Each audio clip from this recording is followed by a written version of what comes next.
Bismillahirrahmanirrahim. Assalamu alaikum students. In this video, you will learn about earthquake safety measures. In previous video, I have told you about earthquake, that how earthquake occur and how the movement of tectonic plates cause earthquake. In this video, we will learn about the safety measures which we should adopt to mitigate the loss of life before, during, and after earthquake. To reduce the damages of earthquake at minimum level, it is necessary to keep the people aware about 3 actions. ज़लज़ले के नुकसान को कम से कम करने के लिए, कम से कम रखने के लिए बहुत ज़रूरी है कि लोगों को इन 3 एक्शंस के बारे में पता हो, इन 3 चीज़ों का पता हो कि जैसे ही ज़लज़ला आना है तो सबसे पहले हमने कौन से 3 काम करने हैं. First one is drop. Wherever you are and whatever you are doing, leave that thing, drop or sit down. Second is cover your heads and hold something strong. Cover yourself under the table and hold it so that you don't get hurt. जब ज़लज़ला आता है, ज़मीन हिलती है तो चीज़ें जो हैं वो आपके सर पर गिर सकती हैं, कहीं भी लग सकती हैं आपको और आपको नुकसान पहुंचा सकती हैं. इसलिए it is better to cover your self under the table and hold it so that you don't get hurt. Third one is always keep heavy objects near or on the ground. आपके घर में जितनी भी भारी चीज़ें होती हैं, कोशिश करें कि जैसे ही आपको वाइब्रेशन महसूस हुई है तो फ़ौरन से चीज़ें उठा के ग्राउंड पर रख दें, नीचे रख दें, ताकि वो भारी ऑब्जेक्ट्स जो हैं वो आपके ऊपर गिरकर आपको नुकसान ना पहुंचा सकें. इन 3 एक्शंस के बारे में आपको अवेयर होना चाहिए और सबसे पहले जैसे ही आपको वाइब्रेशन महसूस हो ज़मीन में, सबसे पहले आपने यही 3 काम करने हैं: drop, cover and put heavy objects on ground. Next one is learn to disconnect the power supply, that is electricity and gas in emergency.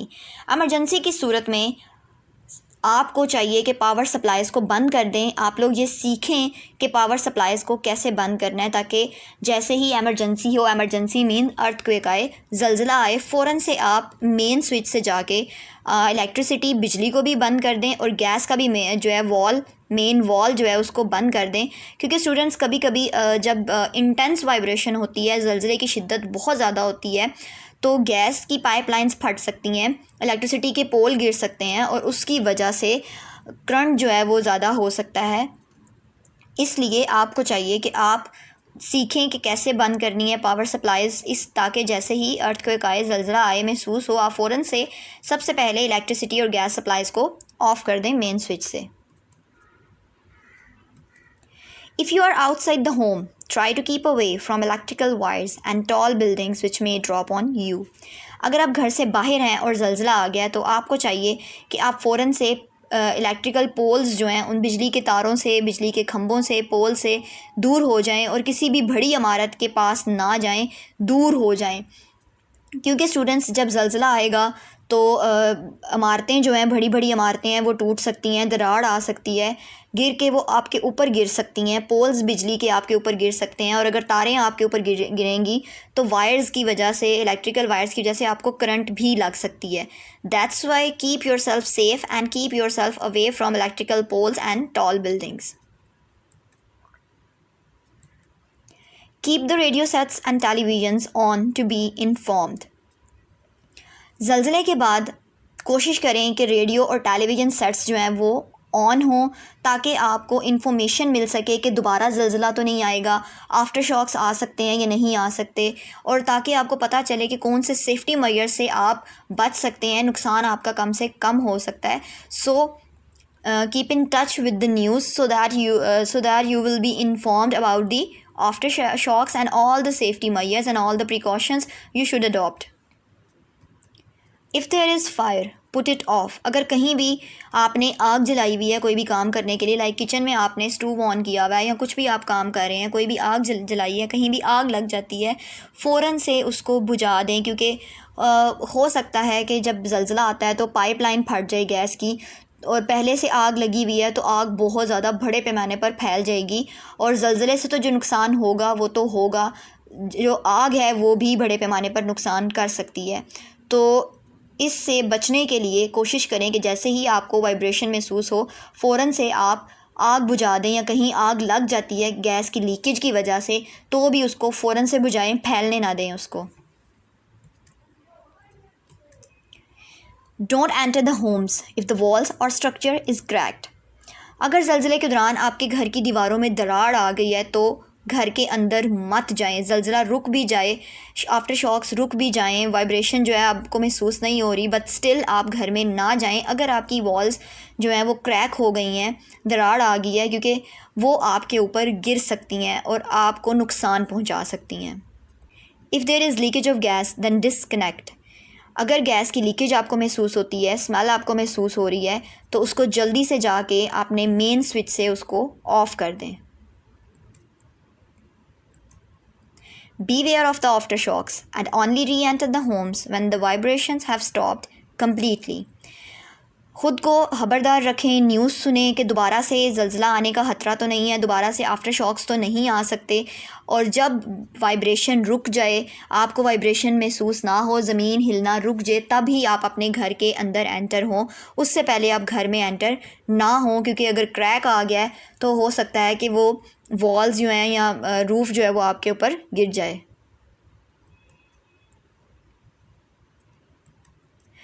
Students, now we will read about construction in earthquake prone areas. Students, ज़लज़ले के बाद, ज़लज़ले के दौरान बहुत सारी buildings को, घरों को नुकसान पहुंच जाता है, जो कि दोबारा से हमें रिपेयर करनी पड़ती हैं, कंस्ट्रक्शन करनी पड़ती है। तो स्टूडेंट्स, हम अब वो पॉइंट्स पढ़ेंगे जो हमें माइंड में रखने चाहिए, फॉलो करने चाहिए जब हम दोबारा से कंस्ट्रक्शन कर रहे हैं उन इलाकों में जहाँ पर ख़तरा बहुत ज़्यादा है ज़लज़ला आने का। जैसे हमारी नॉर्दर्न साइड जो है वो ज़लज़ले का मरकज़ है, वहाँ पे टेक्टोनिक प्लेट्स की मूवमेंट्स बहुत ज़्यादा होती है और ज़्यादातर ज़लज़ले का मरकज़ वहीं पर होता है, वहाँ पर ज़्यादा आ सकते हैं। तो ऐसे इलाके जहाँ पर ज़लज़ले का मरकज़ है और जहाँ पर ज़लज़ले ज़्यादा आते हैं, वहाँ पर जब आप दोबारा कंस्ट्रक्शन करेंगे तो आपको कुछ पॉइंट्स माइंड में रखने चाहिए ताकि आप नुकसान से बच सकें।